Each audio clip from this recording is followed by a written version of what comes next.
26 अक्टूबर 2023 की सुबह 12 ऑस्ट्रेलियाई दोस्त, 4 लड़कियां और 8 लड़के उम्र 25 से 30 के बीच थी।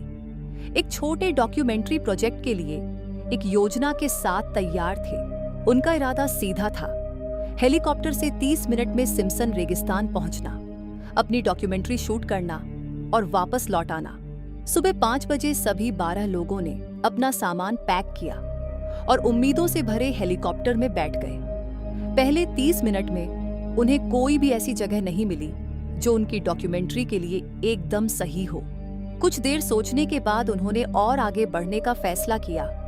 लगभग 45 मिनट और 200 किलोमीटर का सफर तय हो चुका था। सुबह के 5:45 बजे थे।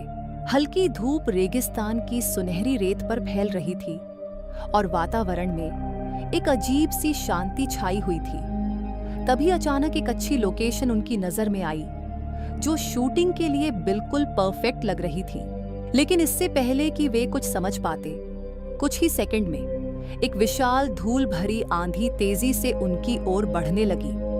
हवा इतनी तेज थी कि हेलीकॉप्टर बुरी तरह हिलने लगा और अगले 2 मिनट तक हेलीकॉप्टर में बैठे लोग और पायलट चारों तरफ सिर्फ धूल और रेत देख पा रहे थे। उनकी आंखों में रेत घुसने लगी और हेलीकॉप्टर बेकाबू होकर नीचे उतरने लगा। तभी एक समझदार लड़का तुरंत अपनी पानी की बोतलें, बैग, मेडिकल किट और अपने साथ लाया गया सारा खाना हेलीकॉप्टर से नीचे फेंक दिया।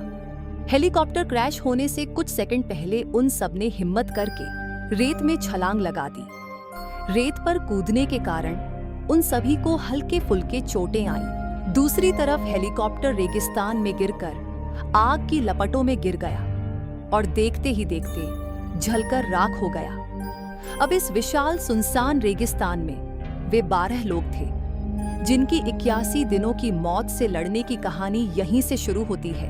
हेलीकॉप्टर क्रैश की भयावह गड़गड़ाहट धीरे धीरे शांत हो गई। 12 दोस्त हक्के बक्के दर्द में और दिशाहीन रेत के नरम सीने पर बिखरे पड़े थे। कुछ देर तक कोई कुछ नहीं बोल पाया। धीरे धीरे वे एक दूसरे के पास आए, यह देखने के लिए कि कौन कितना घायल हुआ है। उन्हें कमोबेश चोटें लगी थीं, हाथों, पैरों और चेहरे पर खरोंचें थीं। और सबसे दुखद यह कि हेलीकॉप्टर पूरी तरह से नष्ट हो चुका था और वे अब रेगिस्तान में अकेले थे, पूरी दुनिया से कटे हुए। मोबाइल में कोई नेटवर्क नहीं था, जीपीएस काम नहीं कर रहा था और वे पूरी तरह से भटक चुके थे। उनके पास जो पानी और खाना था वह मुश्किल से 1 या 2 दिन का था। उनके सामने 2 रास्ते थे, या तो यही मदद के लिए इंतजार करे जिसकी कोई गारंटी नहीं थी, या खुद की कोशिश से रास्ता खोजे। इंतजार करना मतलब निश्चित मौत, क्योंकि कोई नहीं जानता था कि वे यहाँ फंसे हुए हैं। इसलिए वे तय करते हैं कि वे खुद एक कच्चा नक्शा बनाएंगे और सूरज की दिशा का अनुसरण करते हुए आगे बढ़ेंगे। दिन के बीच में सूरज जैसे उनकी ओर आग के गोले फेंक रहा था।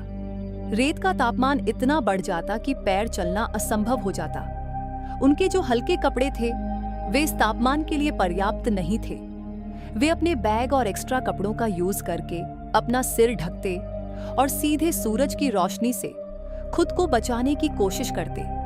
पहले दिन ही उनके पानी की मात्रा को सख्ती से नियंत्रित किया गया। हर घोंट महत्वपूर्ण था।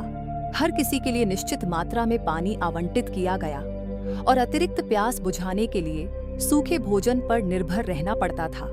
पहली रात वे रेत के गड्ढे खोदकर शरण लेते हैं, ठंडी हवा से बचने के लिए। रात होते ही रेगिस्तान का तापमान तेजी से गिर जाता है, जो दिन की गर्मी जितना ही असुविधाजनक होता है। सुबह 5 बजे सूरज उगने से पहले ही वे यात्रा शुरू कर देते हैं, क्योंकि दिन के समय चलना बेहद कठिन होता है। रेत के टीलों की बनावट और सूरज की गति को देखकर एक संभावित दिशा निर्धारित करने की कोशिश करते हैं। उनका लक्ष्य कोई संभावित पानी का स्रोत या बस्ती ढूंढना था। चारों तरफ सिर्फ रेत और रेत थी, कोई निशान नहीं, कोई पेड़ पौधे नहीं जिससे दिशा तय की जा सके। हर टीला एक जैसा लगता, जिससे रास्ता भटकने का डर उनके मन में बैठ जाता। वे पत्थरों से या रेत में निशान बनाकर रखने की कोशिश करते ताकि वापस आने का रास्ता ट्रैक किया जा सके। लेकिन कुछ देर बाद वह भी गायब हो जाता। दोपहर के समय उन्हें कुछ सूखी झाड़ियां दिखाई देती हैं। मार्क ने एक सर्वाइवल डॉक्यूमेंट्री में देखा था कि कुछ रेगिस्तानी पेड़ों की जड़ों को खोदकर थोड़ा रस निकालने की कोशिश करते, जिससे उन्हें थोड़ी राहत मिलती। शाम के समय जब वे एक बड़े रेत के टीले पर चल रहे थे, तभी जेसिका अचानक एक लाल पेट वाले काले सांप पर पैर रख देती है। सांप तेजी से जेसिका के पैर में काटता है और भाग जाता है। जेसिका के पैर से खून निकलता देख बाकी लोग डर जाते हैं। रिक, जिसे सर्वाइवल किताबें पढ़ने की आदत थी, वह तुरंत जेसिका के काटे हुए स्थान को साफ करता है और उसकी जांघ पर कसकर कपड़ा बांधता है ताकि जहर तेजी से ना बहले।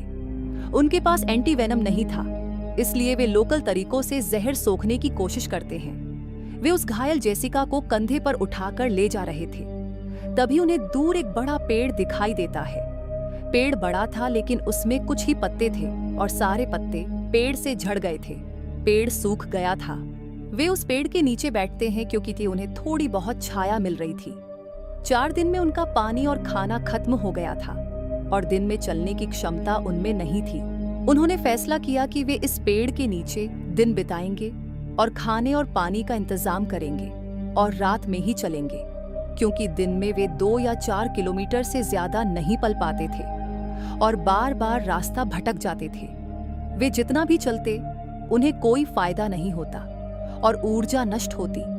इसलिए उन्होंने फैसला किया कि दिन में आराम करेंगे, खाना और पानी ढूंढेंगे और रात में पूरी ताकत से चलेंगे। अगली सुबह दुखद रूप से जेसिका दम तोड़ देती है। सबकी आंखों में आंसू थे, लेकिन उन्हें आगे बढ़ना था। वे टीलों के किनारे गुफा या रेत के नीचे अस्थायी आश्रय बनाने की कोशिश करते हैं, जो उन्हें ठंडी हवा और भविष्य के संभावित तूफान से बचाएगा।